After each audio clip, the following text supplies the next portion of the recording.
Hello, hello, hello. Welcome, welcome, welcome. Good morning, good afternoon, good evening, wherever you may be. Welcome back to my channel, My Loverlies. If you've never been here before, thank you so much for clicking on my video. I am so happy you found me. I do so hope that you will like and subscribe before you leave. Become part of the Mama family. Mama's got your back, at least where makeup's concerned, and definitely when that makeup is cheap. Today is True Love Tuesday.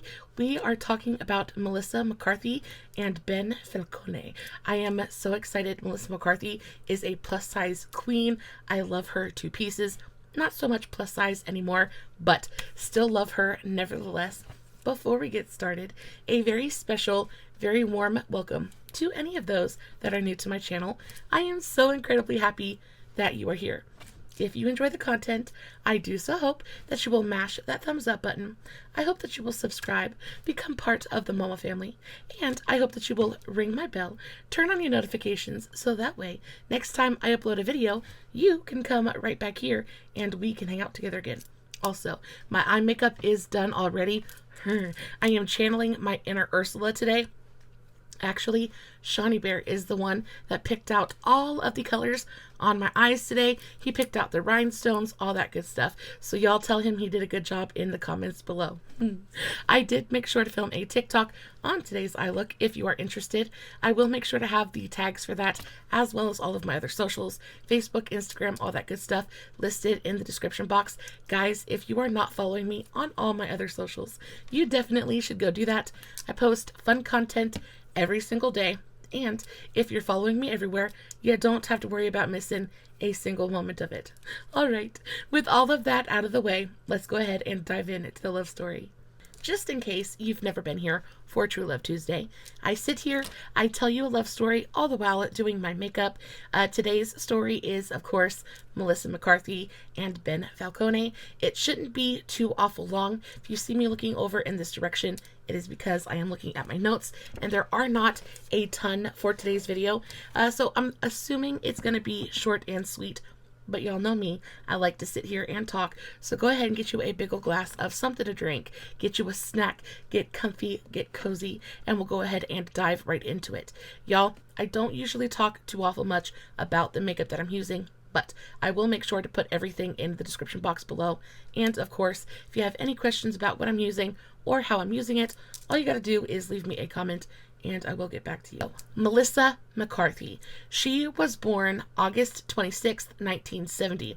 Melissa Ann McCarthy. She was born in rural Illinois in a little town called Plainfield.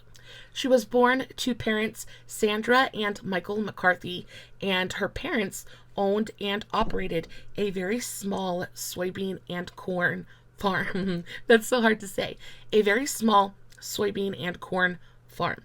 And because of this, Melissa spent most of her time, most of her childhood, just kind of like by herself. Now, she did have one sibling, a sister named Margie, but still kind of a very, just kind of a lonely childhood. Wasn't a ton of kids, like neighbor children to play with, things like that. She worked very hard on the farm with her parents. And when it was time for her to kind of like spread her wings and fly, she flew, and she flew far. She was very well liked among her peers, as well as just loving school. She found a love of tennis at an early age as well. And even though she is a big queen, she is an active queen. She found a love of tennis very, very early on, loves playing it, is very, very good at it. She also joined the cheerleading squad when she was in high school, and just absolutely blossomed, had a wonderful, wonderful childhood. Now, her parents were very strict, though. She grew up in a pretty traditional Irish Catholic kind of household. Boys were an absolute no-go. Just everything was very strict. Now, her parents, though very strict and traditional, were incredibly loving. They adored their daughter, and they adored her in a very, very big way. Both of their daughters, like there was no favoritism, but they had a giant soft spot in their heart for their children, and because of this, encouraged their children to follow their passions, whatever they may be. So there was no There was no pressure for the kids to stay home, take over the farm, things like that. The parents encouraged their girls to go out and explore the world, go find what they were passionate about, things like that. So when Melissa discovered her love of theater and performing, things like that, because she discovered it at a very, very young age, she discovered her love of comedy at a very, very early age. And her parents absolutely nurtured this. They took every opportunity they could to help her and kind of like nudge her along and really just help her to grow to be the wonderful comedian that she is today. Melissa would perform for her mother in particular from a very, very early age.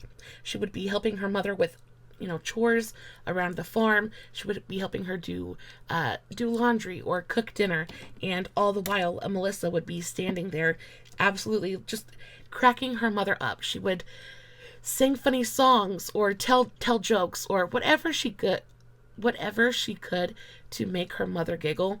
That is what she did. So basically her mother was her first audience, was her first critic, was her first everything.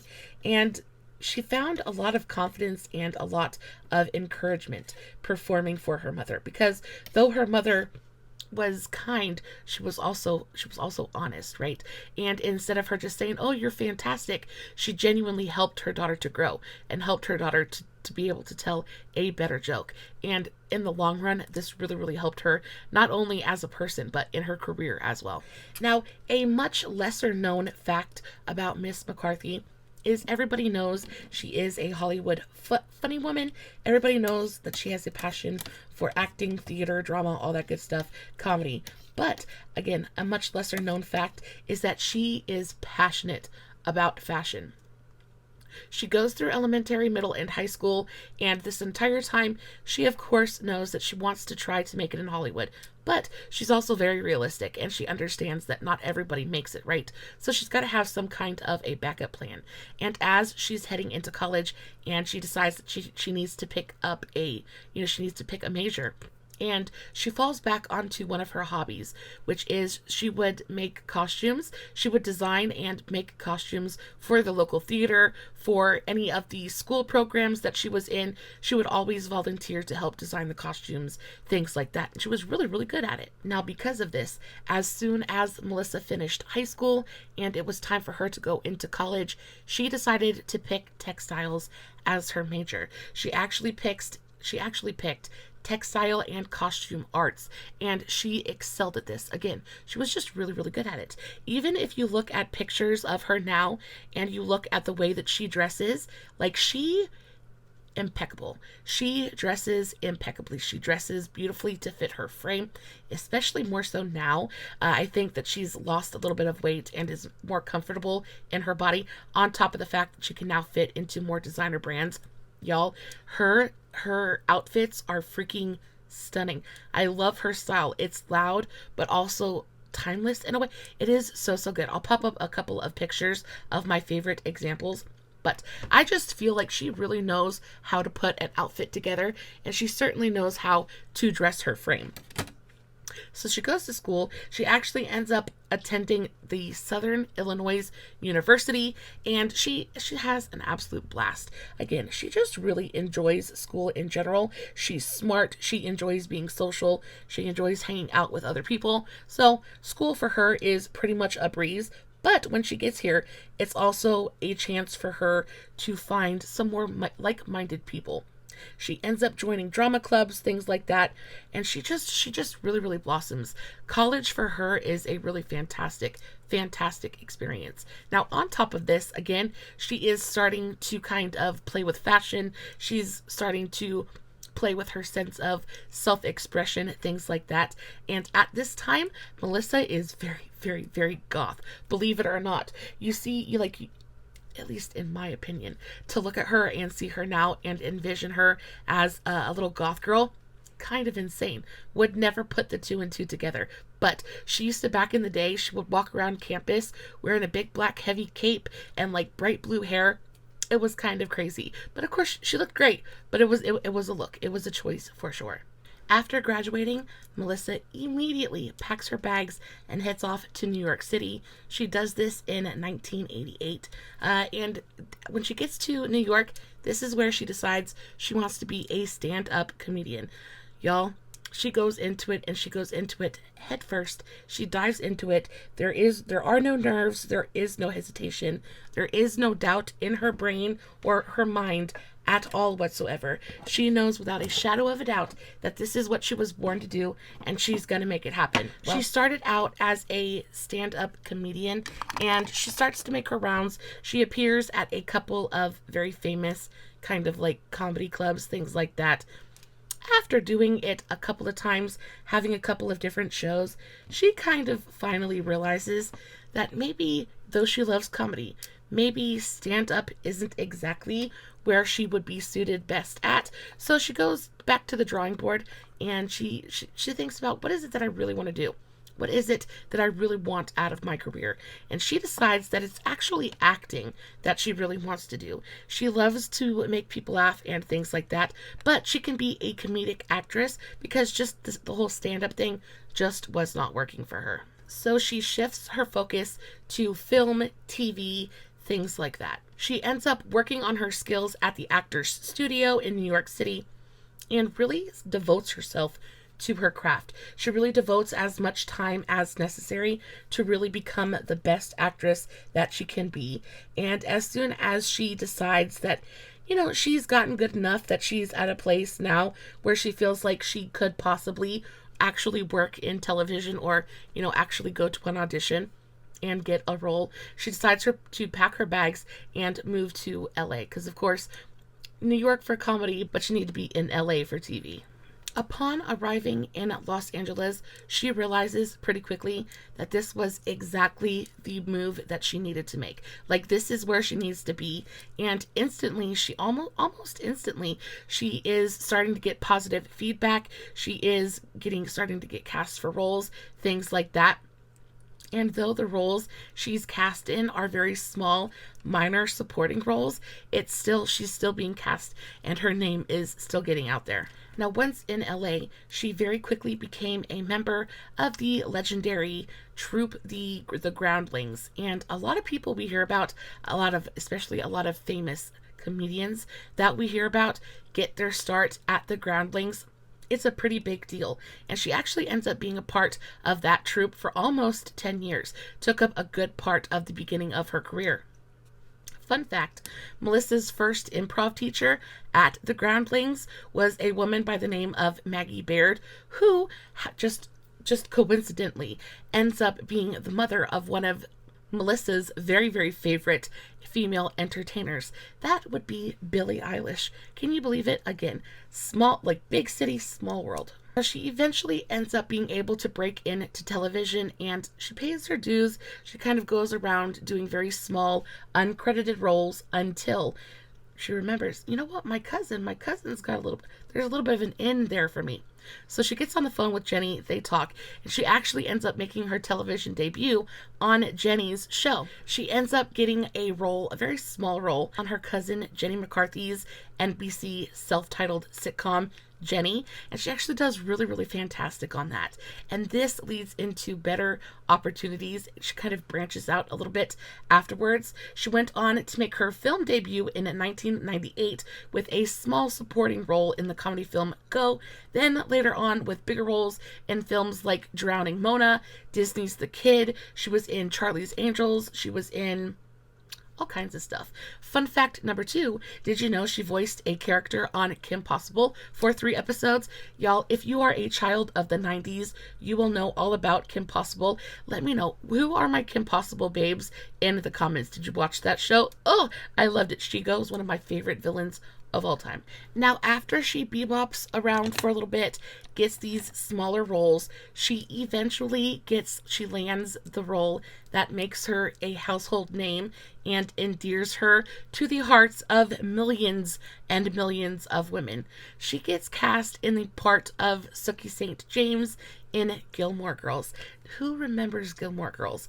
I freaking loved that show.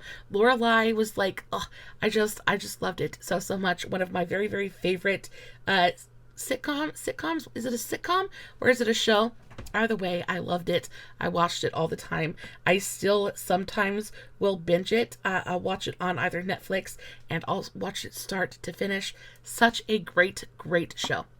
And, of course, Melissa McCarthy, she played Sookie. She was a chef, and I identified with her so much in that role, especially now I am a chef, and, you know, I try to be happy, and I just loved her attitude and her energy. She was so supportive and loving and kind and funny. She was just so great in that role, and this is really just her career skyrockets. It skyrockets after she gets this role. And, like, just big things are coming for her for sure. Now, she worked on Gilmore Girls for 7 years. 7 seasons of this show until, unfortunately, it ended up getting canceled, which was so sad. But quite honestly, there was nowhere else that the show could go. Everybody was grown up. There was nowhere else for the story to go. So it was time to move on.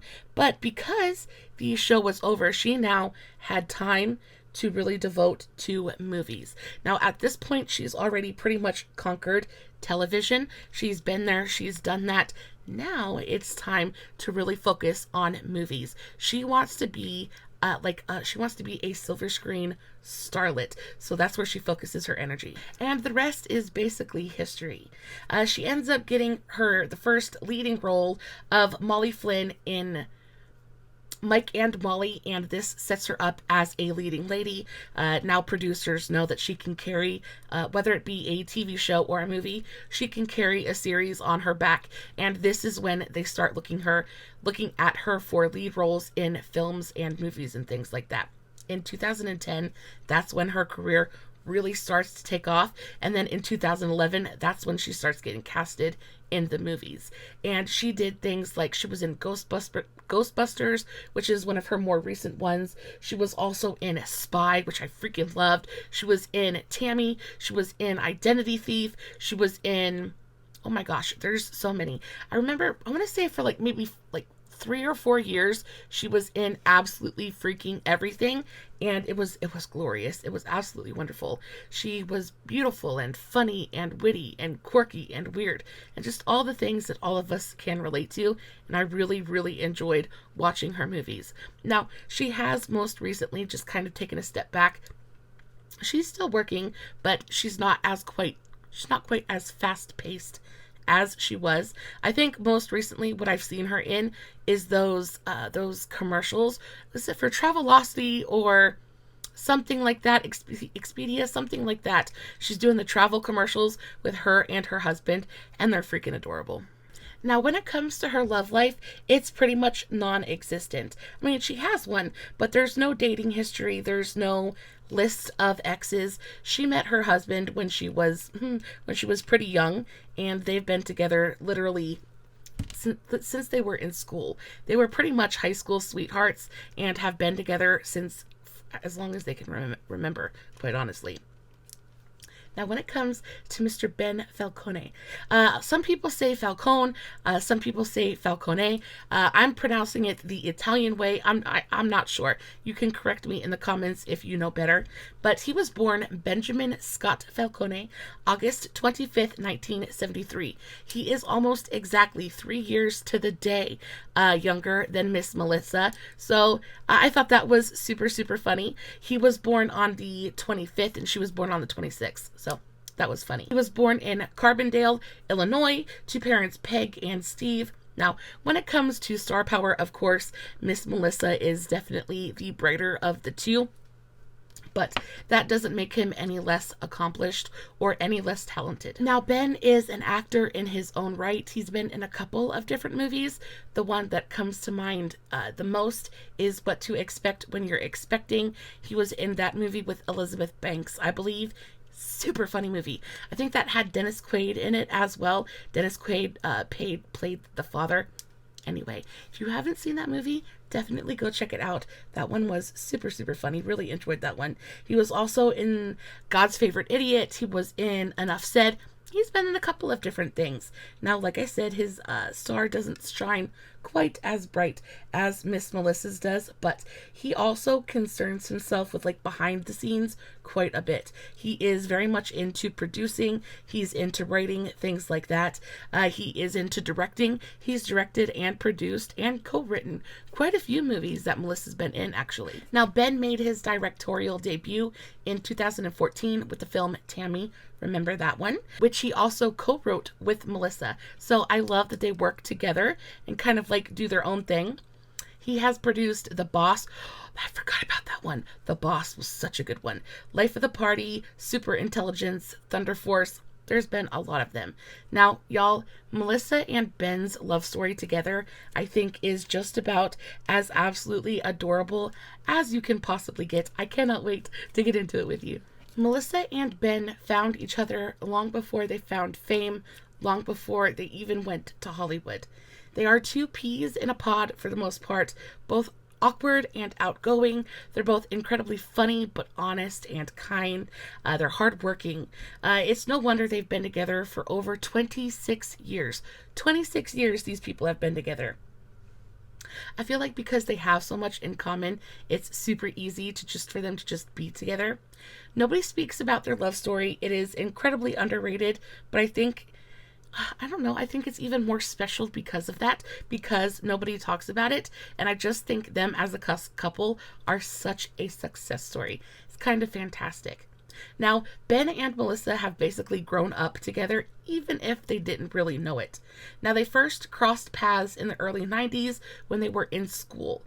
Sadly, they didn't properly meet until years later and hundreds of miles away. Melissa is 3 years older than Ben, and they first stumbled across one another when Melissa was a freshman in college and Ben was a senior in high school. Not only that, but the first time Ben laid eyes on Melissa, he was terrified. He was terrified of her. She's just kind of like stomping around campus in her big black cape and bright blue hair with like resting just grumpy face going on, and she looked mean. He was just genuinely terrified, but also intrigued. And of course, she was very, very goth at this point in time, so she just looks kind of scary, but she's so pretty, and he is so very into her, but doesn't have the courage to go up to her and say anything. He hopes and he prays that, at some point in the future they're gonna bump into each other again. But she never really fully leaves his mind. That chance wouldn't come until 1998, a few years later, when they crossed paths in Los Angeles. They both had signed up for the same writing class at the Groundlings, and Ben immediately remembered Melissa. Melissa, of course, had no freaking idea who Ben was, but Ben immediately recognized her as the hottie with the blue hair. They're in the same class together at the Groundlings. They're sitting there, they're going over they're doing their practices, their exercises, things like that. And of course, Ben is at this point, he's already in love with her. He wants nothing more than for her to notice him. And Melissa is just kind of, she's pretty much oblivious at this point, has no idea who Ben is.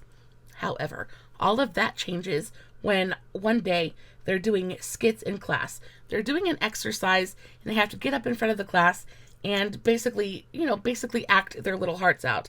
And when Ben gets up, his skit, they had to write their own skit, and his skit was about an inmate who really, really, really liked his new cellmate, right? And Melissa, and of course it's super, super weird. And that was the point of it. It was supposed to be weird and awkward. And Melissa is sitting there watching him do this skit. And she was like, and I quote, she was like, "Ooh, he's strange. I like him." Soon as the class was over, Melissa beelined it to Ben. She goes up to him and she introduces herself. Her interest has definitely been sparked at this point, and she decides she needs to get to know this man better. Very quickly, they become almost best friends. It's not a romantic relationship right off of the bat, but they instantly click. And they start hanging out with, they kind of merge their friend groups. You know how it works. They hang out all the time. And before you know it, they're dating and they're a couple. Now, before they started dating, they would go for drinks. And like I said, they merged their friend groups, started hanging out together a lot, and they would go to this bar on campus called the Snake Pit. And they would go and they would have a couple of drinks and just hang out. And all of a sudden, they realized that they were staying so much later than everybody else. They would look around and all of their friends would be gone, and it would just be the two of them sitting there just lost in each other's worlds, right? So this is when they decided, you know what, we're already together. Let's just go ahead and be together. So they start dating, and they date for 7 years. They date for 7 years, and they pretty much grow up together. They go from campus kids to, you know, working professionals. They go from nobodies to Hollywood celebrities. They literally have spent their entire lives together. They have shared every experience together that you possibly can share with somebody, and I think it's really, really special. Both Melissa and Ben began to audition and land jobs, and while Melissa's career definitely took off more than, publicly took off more than Ben's did, Ben has always stood right behind Melissa. There has never been any jealousy. There's never been any competition there. Ben has always been so incredibly supportive of Melissa and her career, and that is the biggest reason that their relationship has endured throughout the years. Now, over the years as well, even though Melissa has definitely had more opportunities kind of given to her than Ben has, Melissa always brings Ben along for the ride. I don't know if you guys notice, but in like 9 out of 10 of her movies, Ben has a little bit of a cameo. The one that I'm really thinking of is Bridesmaids. Remember in that scene, he plays the air marshal. One of the funniest scenes in the entire movie. And it's Ben and Melissa. And it's so funny. I love their chemistry together. I love their dynamic. Now, actually, the first time they worked together was when Melissa got cast on Gilmore Girls. She actually brought Ben on for an episode in season 3 called Goodnight Gracie, or Say Goodnight Gracie, something like that. And that was the first time they had worked together. And they enjoyed working together so much that they decided to continue to do it throughout their career. Now, by 2005, there was no doubt in either one of their brains that they were each other's forever people, and they decided to make it official and finally get married. Now, when it comes to their wedding ceremony, they didn't have some big elaborate ceremony. They didn't have some big elaborate reception. They got married in a very small, very private, very intimate ceremony with just a few of their very closest friends and family in attendance. There really weren't many pictures released from the event either. Now, they usually are pretty public people, but I feel like after they got married, they really just kind of buckled down and kept their private life private. So there's not a ton that we know about them. However, sometimes we do get little snippets, and they'll post little things here and there. They posted a throwback picture of when they met in college, and they were both so baby-faced and so adorable. I had to share. Eventually, Ben did do an interview where he talked about his proposal to Melissa, and y'all, the proposal story is so freaking funny. Just have to share it. So Ben had decided to propose. He had decided that he was going to wake up one morning, and while they were having their coffee and breakfast out on the back porch, that was when he was going to get down on bended knee, and that was when he was going to propose. Now, Ben is an absolute jittery mess. He is a bundle of nerves, and he's really not thinking clearly at this point in time. He forgets that they're actually expecting company that morning. They had a contractor coming over to install an antique toilet that they had purchased. So as he's sitting there, they have their coffee. He's about to get down on bended knee, and all of a sudden, up the driveway comes their freaking contractor with a big old toilet in the back of his truck. And Ben's like, oh my goodness, I can't propose now, or else I'm going to be the toilet guy forever. Now, of course, he's just not having it, and because y'all, he is his plan has gone kaput. He is a bundle of nerves. He's got all of this nervous energy that he has no idea what to do. And now, all of a sudden, the contractor's upstairs fiddling around in the bathroom, and they're just standing in the kitchen, eating a bagel, drinking a cup of coffee. He's like, what the frick do I do now? He's got the ring. It's in his pocket, burning a hole in his britches. And the only thing he can do is sit there and wait, because he's certainly not going to propose while the contractor's there. He's already hyped himself up so much that there's no way that he can't propose today. He has decided that today is the day. So he sits there and he waits. He's sitting, he's just kind of like pacing around the house like a freaking caged animal. And Melissa, bless her soul, is just kind of totally oblivious about it. She's just kind of bebopping around doing her own thing. Actually, by the time the contractor gets the toilet installed and leaves, Melissa's sitting on the couch. She's just chilling, enjoying her day. She's sitting on the couch watching an autopsy show, playing Tetris on her phone, and all of a sudden Ben just shouts at her, "Will you marry me?" He shouts at her, "Will you marry me?" She's kind of like stunned into silence. He's just standing there in the kitchen holding this ring, just, you know, sweating bullets, all red-faced, absolutely flustered out of his core. And she just breaks down crying. She breaks down crying. Of course she accepts. Now, she never actually said yes, but it was kind of implied. It was kind of assumed. She jumps up off of the couch. She runs at him. And, you know, of course, the whole accepting ceremony that goes on when a woman is asked to be married, right? But it was wonderful. It ended up working out for the best. But y'all, it was a harrowing experience for Mr. Ben for sure. About 18 months after their wedding, Melissa and Ben announced that they were expecting their first child. Her pregnancy was even written into, she's still working on Gilmore Girls at this point in time. So her pregnancy was even written into the storyline of the show so that she could continue to work up until she had the baby. So she ends up having the baby. She takes a little bit of time off, but she's back to work just months after she has her first child. Their first daughter, Vivian, was born May 5th, 2007. 3 years later, they welcomed the final addition to their family, another daughter. In 2010, their second daughter, Georgette, was born. Melissa only took a few weeks to recuperate after she gave birth to her second child, and then she filmed the pilot episode for Mike and Molly. Like, her career is definitely on the upswing at this point in time, and she just doesn't have the luxury of just chilling out and taking a long maternity leave.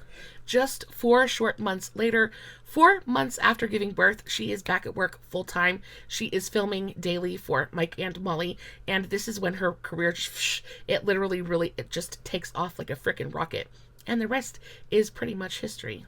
She said this point in her career was the toughest of her life. She was super round, her quote, super round and super tired. She had just had a baby. She could not get enough sleep. She said that if she would stop moving for even a moment, she would literally stand there and she would fall asleep on her feet.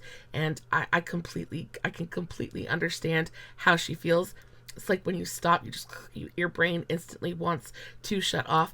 But they persevered, they got through it, and her career was a million times better for it. Throughout all of the ups and downs, the award shows, the movies, the filming on location, Ben has been there for Melissa.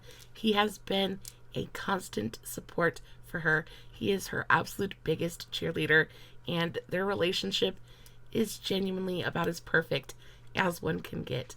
Their 2 daughters are growing up to be gorgeous, beautiful, fun-loving little adults. Their oldest daughter actually has had her first movie role. She was actually in the movie The Boss with Melissa, and at first Melissa was really against her having anything to do with Hollywood or being in movies, especially at such a young age. I believe at the time she was only 9 years old. However, Melissa ended up letting her go in and audition, and she ended up getting the role on her own merit. So I guess some of that talent must have filtered down to the youngins. Guys, that is it for today's video. I do so hope that you enjoyed it as much as I enjoyed telling it. This is today's finished look. What do we think? Do we like it? Do we love it? I would love to know in the comments below. As always, no filters, no fancy lighting. It is just me sitting in front of my camera telling you guys an epic love story. Hoping you guys are enjoying what I'm doing. If you did enjoy today's video, please don't forget to give it a big old thumbs up before you leave. And until next time, stay safe, take care of yourselves, and remember, you're important. Bye.